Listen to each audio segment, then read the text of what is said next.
আসসালামু আলাইকুম।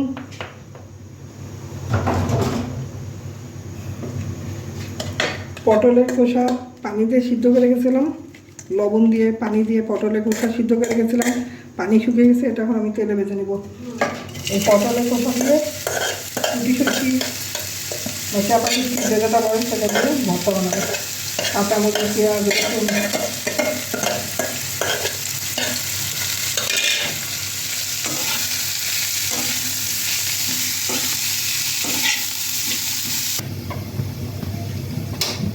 পটলের কষা লবণ পানি দিয়ে সিদ্ধ করে পানি শুকিয়ে নিয়েছিলাম, তারপর এখন তেলের মধ্যে ভেজে নিলাম। একটু লাল লাল করে ভেজে নিচ্ছি পটলের কষাগুলো।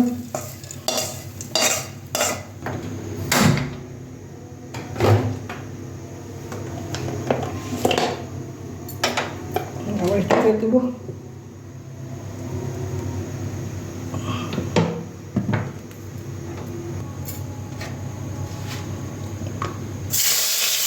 অল্প তেলে কাঁচামরিচ সব ভেজে নেব।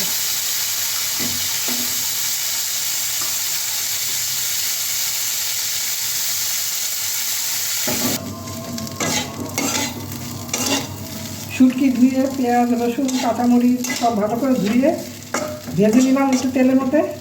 এবার এগুলো বাটবো, শিলের মধ্যে বাটা দেবো। পটল সিদ্ধ করার সময়, পটলের কষা সিদ্ধ করার সময় লবণ দিয়ে দিয়েছিলাম, এখন আবার আর কিছু লবণ দিয়ে দিচ্ছি। শিলের মধ্যে এখন বেটে নেবো।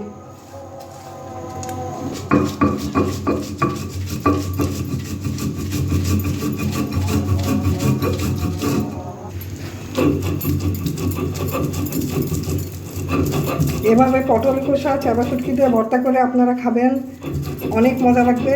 কমেন্টস করে আমাদের জানাবেন। যারা সাবস্ক্রাইব করেননি তারা অবশ্যই সাবস্ক্রাইব করে আমাদের পাশে থাকবেন।